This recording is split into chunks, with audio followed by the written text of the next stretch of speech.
जंग के बीच इजराइल में नेतन्याहू के ऊपर एक बड़ा हमला हो गया है। ये हमला इजरायली सेना के जरिए किया गया है।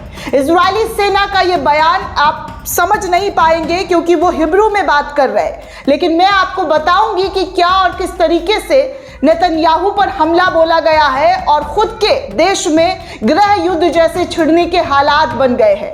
वहां आईडीएफ के जो सैनिक हैं वो इस जंग से इतना आहत हो चुके हैं, इतना ज्यादा टॉर्चर हो चुके हैं कि इस जंग को रोकने की मांग कर रहे हैं। नेतन्याहू पर अटैक कर रहे हैं और कह रहे हैं कि इस जंग को फौरन बंद किया जाना चाहिए। हम ईरान के साथ कोई भी जंग लड़ने को तैयार नहीं है। और भी क्या कुछ कहा है, ये पूरी जानकारी आपको इस रिपोर्ट में बताऊंगी। साथ ही आपको बताऊंगी कि यूएस ने, जी हाँ, यूएस ने ईरानी ड्रोन वाहक पर हमला किया है। तेहरान में रिहायशी बस्तियों पर अब अमेरिका और इजराइल का हमला शुरू कर दिया गया। अब आप सोचिए कि रिहायशी इलाकों पर जो है अटैक करना शुरू कर दिया गया। ऐसे नहीं जीत पा रहे तो अब उन लोगों को, उन मासूमों को निशाना बनाया जा रहा है जिनका युद्ध से कोई लेना देना नहीं है, जो इस युद्ध में पूरी तरीके से निर्दोष है, लेकिन बस्तियों पर, रिहायशी इलाकों पर निशाना बनाना दिखाता है कि आप कितने ज्यादा इस जंग से, जी हाँ, इस जंग में घुटने टेकने पर मजबूर है।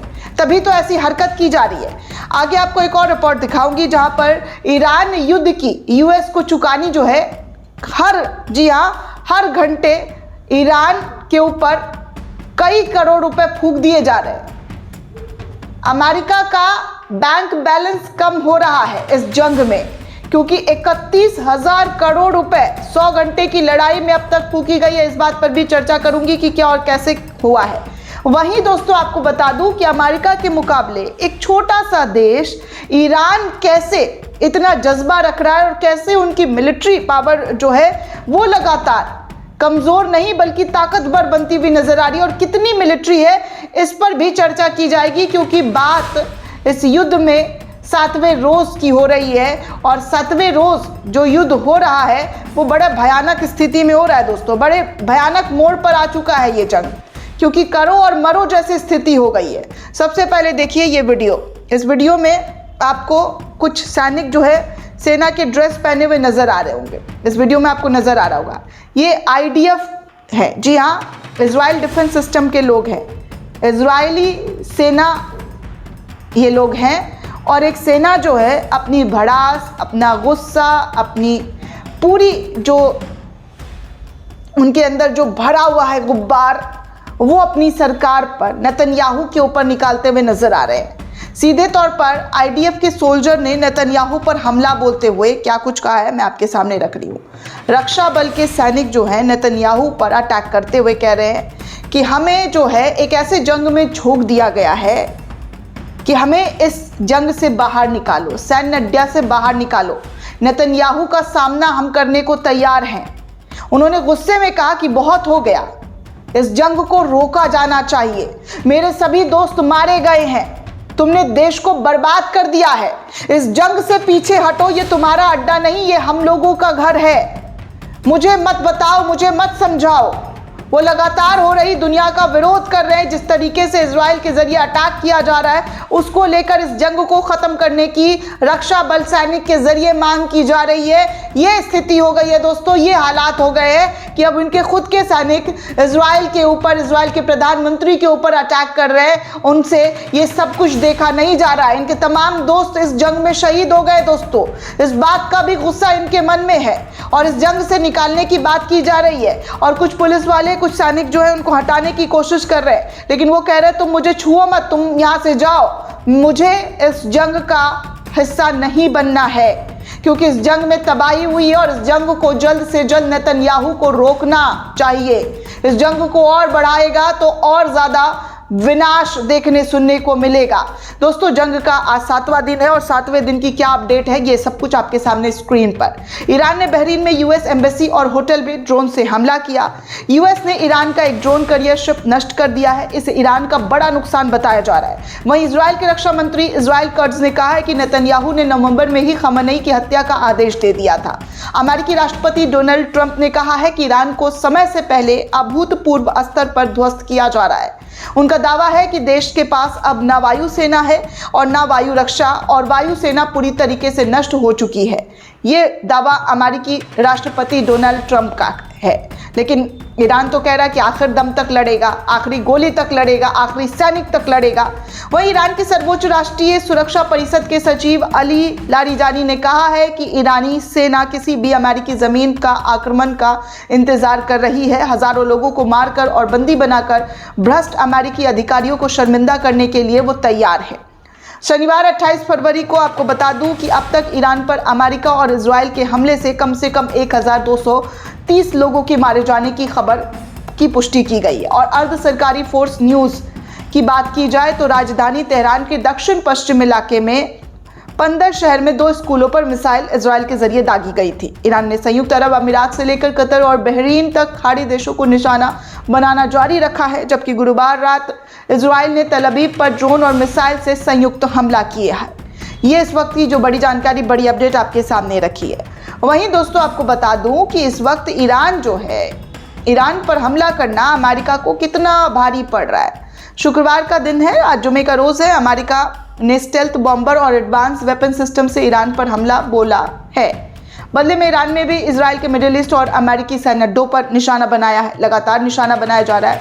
इसी बीच America think tank for strategic and international studies ने युद्ध पर लगातार हो रहे खर्च को लेकर विश्लेषण किया और कहा कि ईरान के खिलाफ ऑपरेशन एपिक फ्यूरी के तहत 100 घंटे के भीतर अमेरिका ने लगभग 3.7 अरब डॉलर, करीब 31 करोड़ रुपए जो है खर्च कर दिए हैं। सोचिए, ये आकलन वॉशिंगटन थिंक टैंक CSIS के विशेषज्ञ मार्क कैसियन और क्रिस पार्क द्वारा किया गया विश्लेषण सामने आया है। रिपोर्ट के अनुसार युद्ध की शुरुआती 100 घंटे में अमेरिका और औसतन लगभग खर्च जो है 891 मिलियन डॉलर प्रतिदिन, यानी कि करीब 90 करोड़ डॉलर रोज अमेरिका के जरिए ईरान पर खर्च किए जा रहे हैं।